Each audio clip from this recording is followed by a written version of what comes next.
aujourd'hui, moi, je suis contente de pouvoir échanger avec vous sur un travail de recherche qui me tenait particulièrement à cœur, puisque moi, je viens en fait de l'univers du branding, du concept et de l'expérience client. J'ai travaillé pendant une vingtaine d'années dans le retail essentiellement, mais pas que. J'ai fait de la restauration, du service, de l'hôtellerie, etc. Et donc essentiellement dans le monde physique. Donc le sujet de la marque dans des univers maintenant plus qu'hybridés était un sujet qui m'intéressait particulièrement. Allez, on rentre dans le vif du sujet par un petit détour, mais ça sera le seul, hein, un petit détour un peu intellectuel. Faire marque, écrivait Roland Barthes, c'est inscrire un signe dans un système. Eh bien, à l'ère de l'intelligence artificielle générative, ce système, il n'est plus seulement humain, il est aussi algorithmique. C'est donc une sorte de paradoxe que nous vivons aujourd'hui parce que le marketing n'a jamais autant parlé d'humain et pourtant, les marques, elles doivent dialoguer avec des machines pour atteindre leur public. C'est un cadre très particulier qui fait que une grande partie des interactions sont désormais, pardon, médiées par un algorithme. Donc la marque ne s'adresse plus seulement à une audience, mais bien à un système d'interprétation robotique. Face à cela, là je dézoome, hein, je remonte, c'est même pas face à cela, c'est tout cela s'inscrit dans un contexte très particulier. Alors, certains diront de crise permanente. Moi, je dirais que maintenant, le changement, c'est tout le temps. Par ailleurs, on a une baisse des investissements marketing face à l'incertitude économique, politique, qui est assez massive. Les gens que j'ai pu rencontrer, les agences et autres, témoignent tous de cela et de manière un peu inquiétante.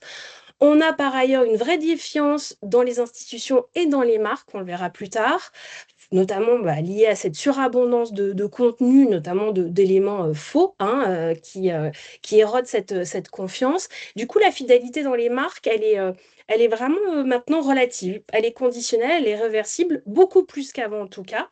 Et puis, dernier point qui n'est pas des moindres, c'est qu'on assiste à une explosion des coûts d'acquisition. Et face à tout cela, eh bien, la marque et le branding, je vais faire un petit détour par des définitions juste après, mais devient ou redevient une priorité dans les organisations, ben, tout simplement parce qu'elle crée de la valeur et que souvent elle a été interprétée de manière trop restreinte. Et je vous ai juste mis là un élément du dernier rapport McKinsey qui est sorti en décembre et qui montre que le branding, c'est la priorité numéro une des directions marketing européennes pour l'année 2026. Donc, est-ce que l'actif marque est de retour? C'est toute la question qu'on va aborder dans cet exposé. Notre sujet, c'est donc comment construire des marques fortes qui soient lovables, si vous permettez l'expression, donc par les humains, et lisibles par des IA qui, elles, désormais filtrent, classent, synthétisent et interprètent la marque. Quand avant, on avait un rapport plus direct. Et c'est tout l'enjeu du branding hybride. Alors, rapidement, une marque forte, il y a plein de définitions. Moi, c'est celle que j'ai, c'est ma tambouille. Pour moi, elle repose sur 6 piliers interdépendants: la clarté stratégique, la singularité expressive, la cohérence, notamment entre les canaux, des expressions qui sont consistantes versus le vide ou le creux qu'on peut parfois vivre actuellement. Elle crée de l'attachement, elle a une forte valeur relationnelle et elle est adaptative, la marque forte. Non pas qu'elle change tout le temps, mais elle arrive comme le roseau en fait à être pertinente par rapport à son époque et aux formats qui sont à la mode. Et surtout, une marque forte, elle parvient à bâtir un capital de marque qui est durable. C'est le fameux sujet de la brand equity. Je ne rentre pas dans les détails, juste la petite image avec le Coca, la bouteille de Coca. L'entreprise Coca-Cola, elle est valorisée autour de 50 milliards de dollars. Quand on ajoute la valorisation de la marque, eh bien, elle représente 120 milliards de dollars. Je crois que là, tout est dit sur le sujet de la marque forte. Le branding hybride, c'est un terme un peu nouveau. Je n'ai pas vraiment l'impression qu'il est encore très, très utilisé. Le branding, d'abord, c'est quoi? C'est une démarche stratégique de construction, de pilotage et d'activation de la marque. Donc, moi, en tout cas, je le considère comme cela. Ça va de la vision projetée à l'expérience vécue. Et en fait, une démarche qui opère comme un système et qui permet d'orchestrer des contenus par format, canaux, points de contact, points d'interaction, etc., qu'ils soient physiques ou digitaux. Il y a différentes logiques d'hybridation, comme on peut le voir sur la fiche qui est à côté. L'hybridation de canaux, bien sûr, des hybridations stratégiques, des hybridations humains-machines, etc. Je ne rentre pas dans le détail. En tout cas, ce qu'il faut retenir, c'est que le branding, c'est la capacité pour une marque à prendre chaque décision en tenant compte du client, de l'algorithme et de l'organisation dans laquelle elle évolue.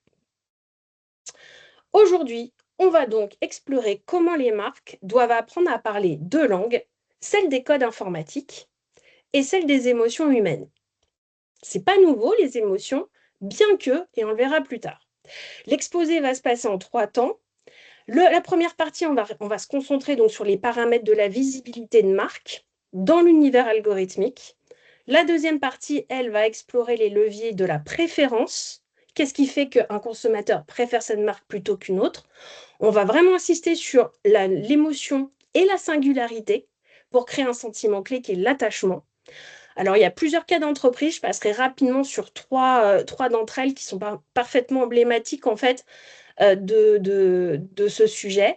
Et puis la troisième partie qui est la plus importante, puisque c'est celle qui amène en fait, en tout cas, une tentative de solution avec un concept de marque bilingue, une démarche stratégique de branding hybride, de la gouvernance aux outils et une toolbox qui est composée à ce stade de 7 fiches pratiques pour aider les managers et ceux qui font les marques aujourd'hui dans les petites et grandes entreprises.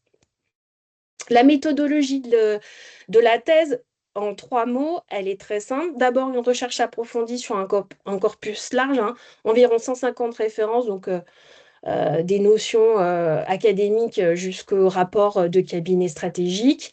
Une approche quali avec 13 entretiens d'experts. Vous reconnaîtrez certains peut-être comme Sylvain Momori ou Frédéric Messiaen, qui est donc président de Lonsdal Design, enfin Damien Cruc, je crois qu'il est déjà intervenu chez nous. Bref, ça va du neuroscientifique au docteur en linguistique en passant par des spécialistes du branding. Et puis enfin, une immersion pratique avec l'usage de l'IA, puisque j'ai fait de la thèse, en fait, un prétexte, moi, pour rentrer dans ces sujets d'outils d'IA, puisque c'était complètement nouveau pour moi. Et j'en ai fait un compagnon d'écriture, voilà, à ma grande joie et parfois à mon grand désespoir. Voilà.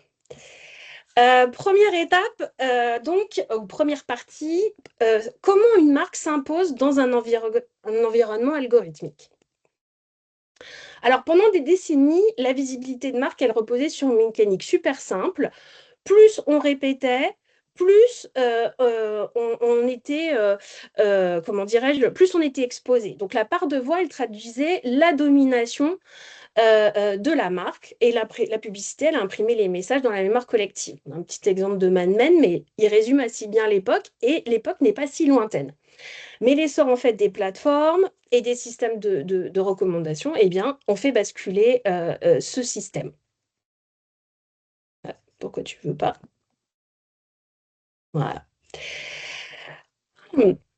Aujourd'hui, donc je focus, vous l'avez bien compris, sur le digital et donc sur ce cycle de visibilité algorithmique. Alors, moi, ça a été c'était une découverte, hein, c'était assez fascinant pour moi d'essayer de rentrer dans le fonctionnement des algorithmes parce que finalement, j'ai compris que la performance dépendait désormais de la capacité des contenus à être trouvés et reliés par les systèmes, avec 3 logiques de manière synthétique. On va dire une logique de pertinence pour les moteurs de recherche, une logique de résonance pour les plateformes sociales et une logique de cohérence pour les agents IA.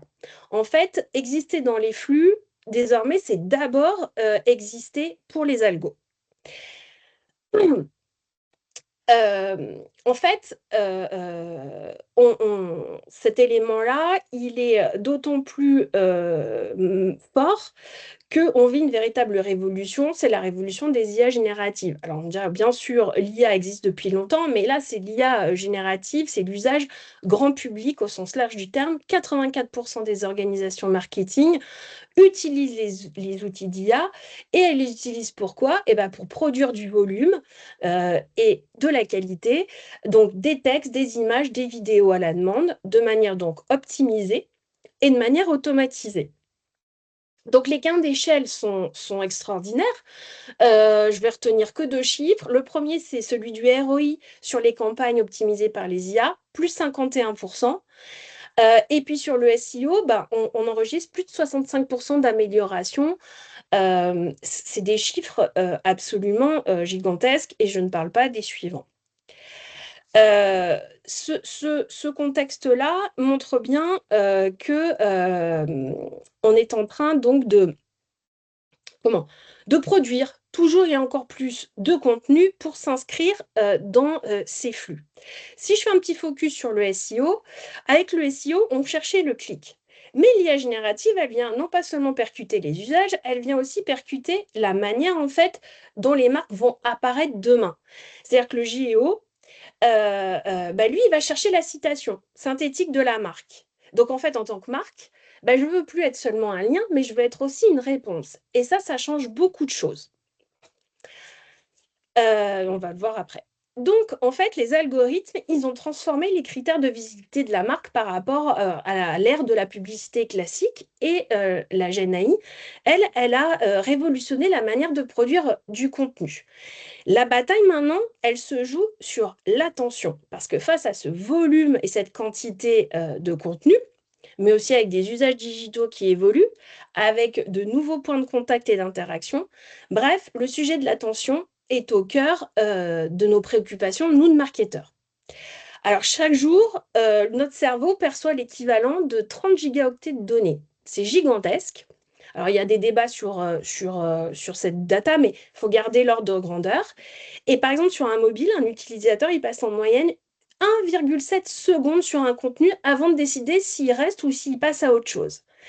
Et on sait aujourd'hui maintenant avec les sciences cognitives qu'il faut à peu près 9 secondes pour commencer à mémoriser ce qu'on est en train de lire. Donc on voit le point de tension pour une marque aujourd'hui. Donc c'est plus seulement le volume qui va distinguer la marque, même si c'est encore un véritable sujet, occuper l'espace. Mais c'est sa capacité à capter, à retenir et à nourrir l'attention dans cet univers, on vient de le dire, qui est saturé. Donc en fait, il y a un déplacement qui s'opère, on fabrique beaucoup de contenu et maintenant, il va falloir fabriquer de l'attention. Donc redéfinir un peu les formats, les usages et les paramètres en fonction de ce déplacement. Et il y a quelque chose d'assez intéressant, on a parlé beaucoup des petits contenus, des sugar content, qui donc en fait sont des explosions qui déclenchent de la dopamine, c'est des petits plaisirs rapides. Et on voit en parallèle bah, la résurgence du slow content qui lui va plutôt réinjecter de l'endorphine et qui va servir en fait lui plutôt à bâtir du sens.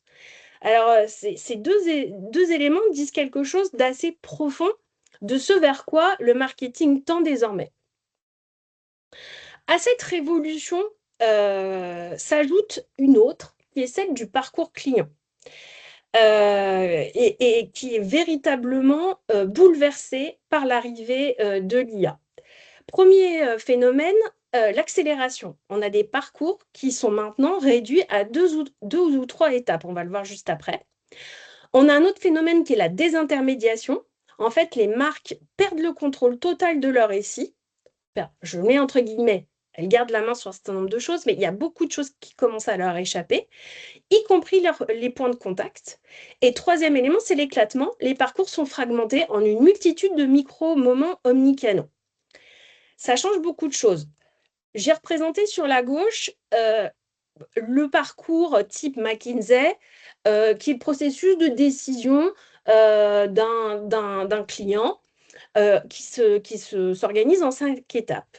Avec l'IA, j'ai l'IA pareil, hein, c'est un élément pour recouvrir plusieurs situations, mais avec l'IA, oh, un bouleversement majeur s'opère. par exemple, le personal shopper. Demain, je dis à ma Google Home, je vais lui poser une question. Tiens, propose-moi des chaussures parce que Henri, c'est mon fils, les siennes sont trop petites. Propose-moi des baskets. Il va me recommander deux, trois produits en fonction de mon historique, en fonction de mes goûts parce qu'il commence à me connaître, en fonction de la taille d'Henri. Il va même sans doute anticiper le fait qu'il a ses pieds grandis. Et puis, je vais pouvoir du coup acter immédiatement un achat sans, juste avec la voix d'ailleurs, sans jamais être confronté à du contenu de marque, ni à ce qu'elle raconte, ni à ce qu'elle représente, ni à rien du tout. Et il y a d'autres encore schémas d'influence, d'action, d'interaction avec la marque qui se retrouvent complètement modifiés par ces nouveaux usages digitaux. Donc, il y a un vrai nouveau paradigme sur le parcours client. Il y a un avant, il y a un après AI. Et je me suis amusée sur les 5 grands moments qui structurent le processus de décision à comprendre ce qui se passe avant et ce qui se passe après, ce que ça va impliquer pour les marques. Et on va le voir dans les étapes suivantes de la démonstration. Alors, en résumé, ce qui change, c'est que les marques, elles ont moins de temps pour convaincre. Elles contrôlent moins leur message et leurs points de contact. Et en plus, elles en ont plus à orchestrer leur présence à des endroits qui sont satellisés et qu'elles maîtrisent peu. Ça implique quoi pour elles? D'abord, il faut impacter immédiatement. On vient de le voir avec ce sujet de l'attention. Euh, il faut impacter pas n'importe comment. Et ça va être tout l'objet de la partie 2 et 3. Il faut avoir une personnalité de marque qui soit distinctive, qui soit assumée. Ce mot est important. Il faut construire un brand system qui soit solide et aussi des écosystèmes de confiance pour avoir, par exemple, des UGC qui soient le plus à même d'exprimer ce qu'on est profondément. Et puis, déployer une identité, un narratif cohérent, etc., partout, tout le temps, en temps réel. Donc là, on a décortiqué des paramètres de la visibilité algorithmique. Donc de la découvrabilité, on a parlé de notoriété, on a parlé de découvrabilité, on parlera de visibilité. On a analysé l'évolution même du contexte d'expression, c'est-à-dire au sein du parcours. On arrive à la conclusion, excusez-moi, j'essaye d'aller vite et je suis un peu brouillonne. On va voir que cette visibilité algorithmique, aujourd'hui, si c'est une condition sine qua non pour exister, elle ne suffit pas. Pourquoi? Il faut marquer les esprits et on va voir comment. Donc, au-delà de la visibilité, il faut donc générer de la préférence. Être vu ne garantit ni l'intérêt ni l'attachement. Il faut imprimer une trace dans la mémoire affective. On a vu combien c'était difficile au regard des différents timings. Et là, on a les émotions qui sont un levier majeur pour justement exister et s'ancrer durablement. En fait, 95% des décisions d'achat, elles sont prises par ce qu'on appelle le système 1, le système qui est plutôt intuitif, émotionnel. Ce système, c'est une conceptualisation de Kahneman, qui est quand même un prix Nobel d'économie, et qui a donc à démontrer cela, alors que pendant des décennies, et on continue à le croire, les marketeurs pensent que la décision d'achat relève uniquement d'un raisonnement rationnel. Donc en fait, la plupart des situations de consommation, c'est bien le système rapide qui prend la main, celui des émotions. L'attachement ne relève donc pas d'un raisonnement, mais bien d'un raccourci affectif. Ce raccourci affectif, il est d'autant plus fort lorsqu'il y a une résonance identitaire. C'est plus fort que les biais dont on parle beaucoup et qui sont presque dépassés. Parce qu'en fait, on ne s'attache pas de la même manière à n'importe quelle marque. Il y en a effectivement qui restent purement utilitaires, mais il y en a d'autres qui deviennent vraiment des morceaux de nous. Et ce qui fait la différence, c'est ce qu'on appelle le récit identitaire. Quand je porte une montre Swatch Omega, je dis quelque chose de moi. Je dis quelque chose de mes valeurs, et puis ça projette un moi idéal. Et cette résonance et cette sublimation créent l'attachement. C'est un champ de plus en plus investi, mais qui reste encore un peu nouveau pour les petites marques. Les grandes marques, elles sont dedans, évidemment. En fait, ce récit identitaire dont on vient de... Cette résonance, cette sublimation qui crée l'attachement, elle prend forme dans un récit. Parce qu'en fait, les mots vendent plus qu'une bonne idée. Comme le dit Selim, qui est donc un copywriter bien connu en France. Pourquoi? Parce que les histoires, elles ont un pouvoir. Elles ont un pouvoir majeur. C'est qu'au-delà de capturer l'attention, en fait, elles la structurent. Elles la structurent de façon à ce que, eh bien, pour nous, les marques, on arrive à suspendre l'esprit critique et on peut du coup abaisser les barrières et faire en sorte que le client s'engage émotionnellement de manière plus forte et suive nos recommandations, ou en tout cas appuie sur le bouton achat. Mais le récit, c'est pas tout. L'attachement, il se vit. Il se vit dans l'expérience. Donc, on a parlé de projection, ce que la marque raconte de nous. On a parlé du récit, comment elle nous embarque dans des histoires qui rentrent en résonance avec nous, et comment elle crée finalement des expériences qui vont être parfaitement continues, fluides, satisfaisantes.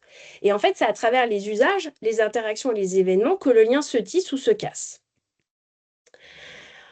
Alors, quid en fait de la situation dans laquelle on se trouve? Parce que, on vient de le dire, la marque, elle a un pouvoir majeur dans un monde qui est saturé de signes, mais en même temps, l'usage, le surusage, on va le dire comme ça, de certains outils, d'IA notamment, plus le volume de contenu, tout ça nous amène à une forme de standardisation des marques. C'est une alerte parce que, comme le dit Sylvain, séduire les algos, finalement, a supplanté l'objectif premier qui est celui de séduire les humains, qui reste quand même un des moteurs majeurs du marketing et de la communication. Sur le petit encart, on voit comment, sur des éléments de marque, l'effet de suroptimisation eh bien, vient diluer, voire faire disparaître les aspérités de la marque. Donc en fait, pourquoi? Parce qu'en fait, les systèmes de recommandation et de génération, ils privilégient ceux qui ressemblent à ce qui marche déjà. On se rappelle, hein, leur fonctionnement, ça moyennise des moyennes. Donc cette logique, elle tend à favoriser la reproduction plutôt que la différenciation. Et là, le sens s'efface derrière l'efficacité. On a des marques qui commencent à devenir un peu flat, qui se ressemblent beaucoup. Et le sujet de l'attachement, c'est quand même l'attachement qui fait vendre et qui fait vendre durablement, eh bien, est en train de devenir problématique. Je vais passer rapidement parce que je l'ai un petit peu évoqué avec le nombre de gigaoctets qu'on utilise tous les jours, mais 10 000 stimuli, c'est énorme. Et en fait, nos clients, ils arrivent à une forme d'épuisement informationnel. D'ailleurs, ils ont des stratégies, hein, ils trient. Donc, ils lisent en diagonale, ils scrollent, ils skippent, ils mutent, etc. Les marques sont noyées. Et tout devient, enfin, le processus d'achat et d'attachement sont perturbés par tout cela. Cela a des effets délétères, notamment en termes de confiance, qui est un des moteurs de l'attachement, puisque 52% d'ores et déjà des Français, face à ce climat, déclarent douter spontanément de toutes les communications de marque. Ce chiffre est assez énorme. On a une solution, c'est celle de l'authenticité, comme monnaie d'échange. En fait, la confiance devient un actif majeur. Alors, qu'est-ce qu'une marque authentique? Là aussi, il y a plein de définitions. Moi, je le dirais simplement en quelques mots ici.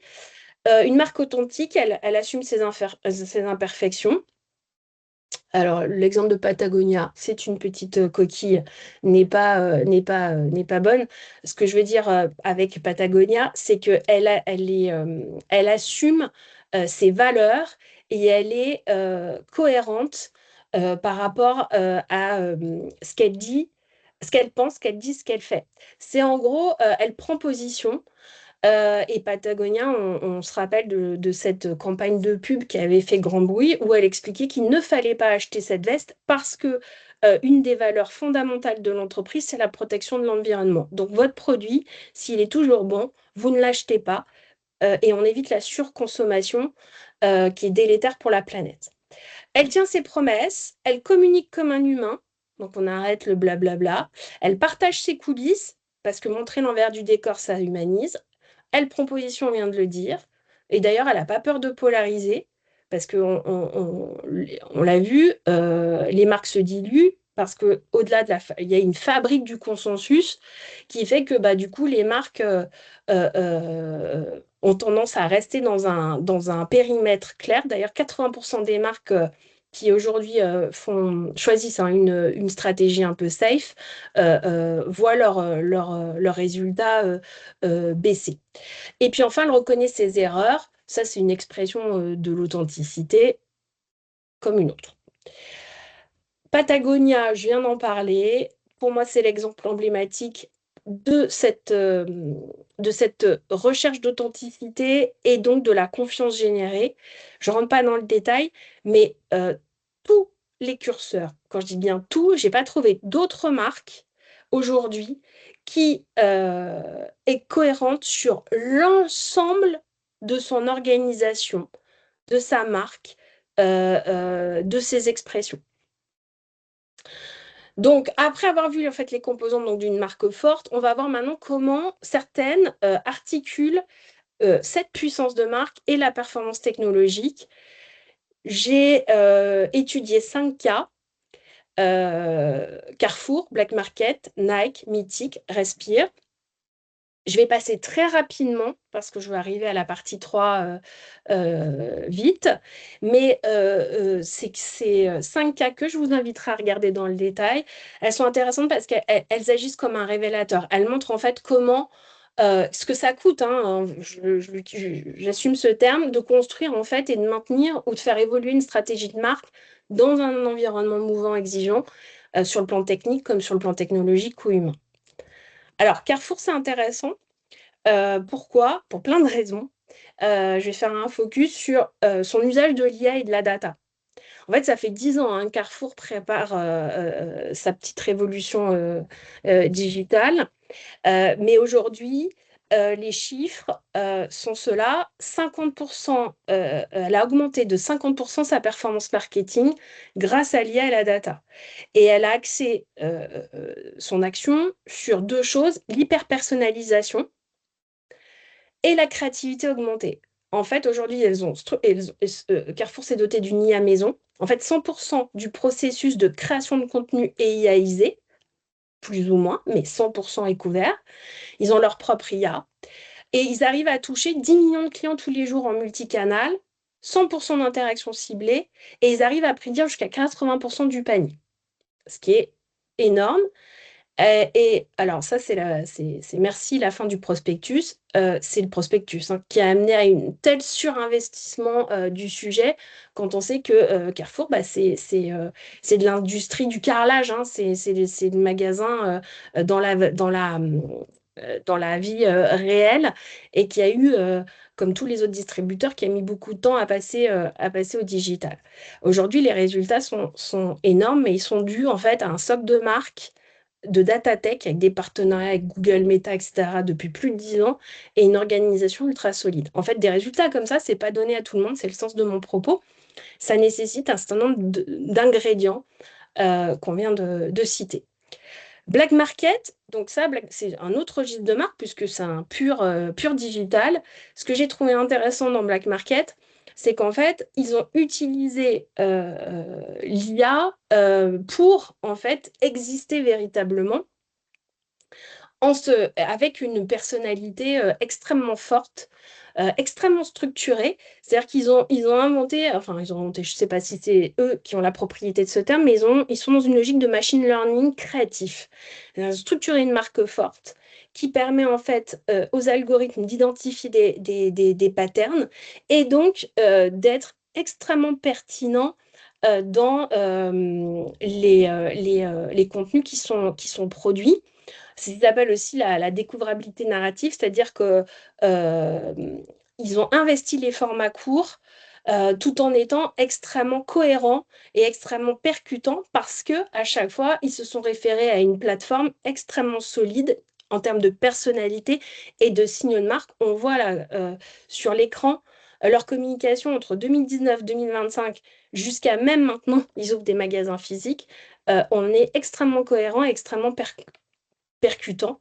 Donc c'est une personnalité qui est clivante, mais qui est non diluée, et les chiffres sont là.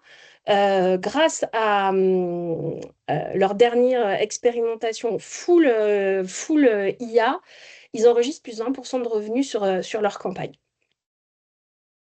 Nike, c'est évidemment, s'il y a une marque emblématique, iconique, c'est Nike. Ce que j'ai trouvé intéressant, parce que je l'ai découvert et j'en avais entendu parler, c'est comment Nike, en fait, a vécu un vrai crash financier lié, en fait, à une révolution digitale qui s'est mal passée. En 2019, ils font appel à un nouveau directeur qui est l'ancien patron d'eBay et il estime que Nike, c'est une entreprise du XXe siècle et qu'il faut qu'elle devienne une compagnie tech. Donc derrière, il va mettre en place un plan de modernisation, de digitalisation extrêmement ambitieux, avec des partis pris très très forts. Il va réorganiser en interne, c'est fini les directions métiers sport, on passe en rationalisation ultime en fonction d'un catalogue e-commerce. Aussi, on passe en DTC, ça se passe très mal. On arrête de travailler, on pense que en fait, l'app Nike va être suffisamment puissante pour compenser les pertes de vente qu'on pouvait avoir avec des partenaires dans des réseaux physiques. On va déplacer les investissements, le mix marketing bascule. On passe de 60% du budget brand building à 20%. Tout le reste part en marketing de la performance avec des sommes astronomiques sur les ads et autres. Bref, tout ça ouvre la voie à des nouveaux concurrents.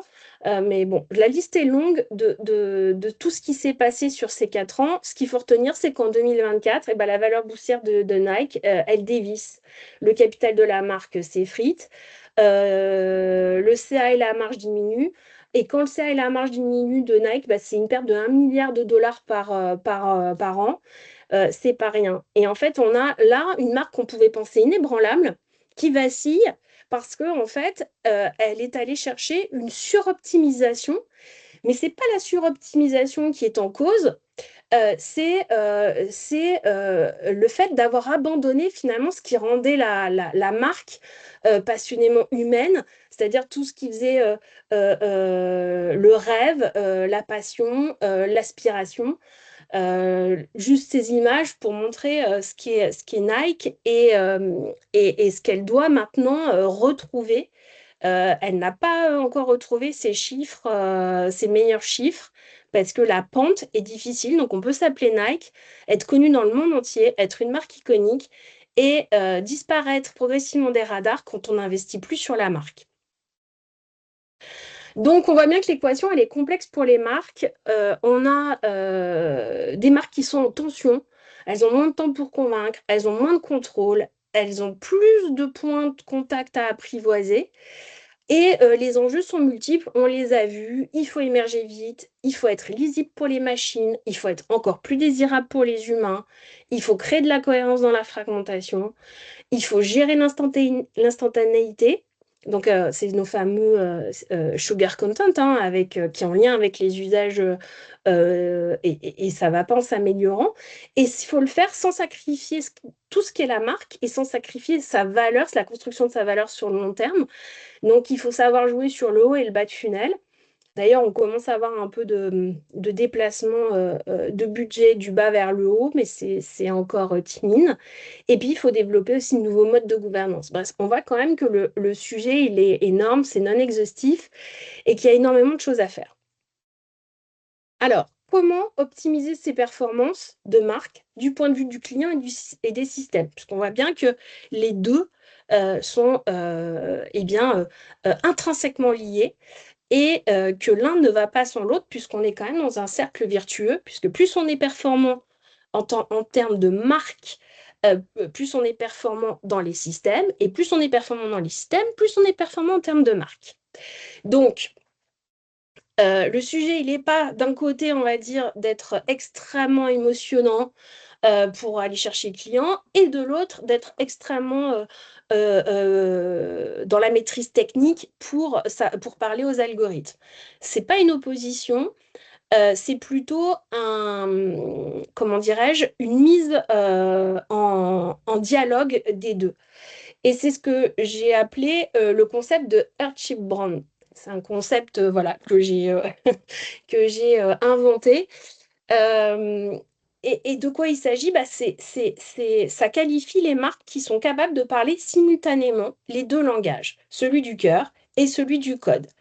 Donc l'idée n'est pas de pousser les curseurs au maximum des deux côtés, mais c'est de réduire l'écart entre la valeur qui est perçue, vécue de la marque par l'humain et sa traduction de la machine. Et c'est en cela qu'on va maximiser la performance. Concrètement, c'est quoi? C'est ce que j'évoquais rapidement en disant qu'on est dans un cercle virtueux. Plus une marque elle est claire dans ce qu'elle est, dans ce qu'elle propose, plus elle est facile à interpréter par les systèmes et plus elle est compréhensible par les collaborateurs. Chacun sait comment et quoi traduire de la marque dans son domaine. Et ça augmente la pertinence de la marque. Donc plus elle est pertinente, plus elle est singulière, plus elle est alignée, plus elle a des chances d'être aimée par les humains et de générer des signaux forts d'interaction, notamment de crédibilité et autres, ce qu'adorent les algorithmes. On l'a dit déjà, lisible et lovable. Donc, il ne s'agit pas seulement quand même de concilier ces deux notions. Moi, je fais l'hypothèse que le branding va prendre donc une importance accrue. Dans une logique en fait de structuration stratégique d'une grande majorité des activités de l'entreprise. Parce que le branding, il va fonctionner comme un canevas de lisibilité globale pour les humains, pour les machines et pour l'organisation. Je rappelle le contexte de permacrise, de changements techniques, technologiques et même sociaux permanents, etc. Donc ce canevas de lisibilité globale, il va nous doter d'une grande souplesse et d'une grande visibilité sur ce qu'on a à faire en réaction permanente à ces changements. Et cette vision qui est structurée, qui est haute, hein, c'est une vision haute de la marque, ça devient en fait un point d'appui qui permet de tenir ensemble toutes les exigences techniques, émotionnelles et organisationnelles, et donc finalement de construire une marque forte.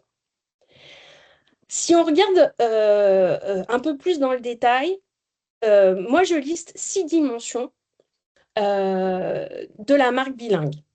La première dimension, elle est technique. C'est cette fameuse compréhension algorithmique, c'est comment on est lisible et interprétable. La deuxième, elle est narrative. C'est le sujet de la pertinence sémantique. C'est comment je suis trouvé, comment je suis compris. Troisième, émotionnel. C'est comment j'impacte et je capte et j'impacte, on va le dire comme ça, l'attention, comment je crée du lien et du plaisir avec mon public.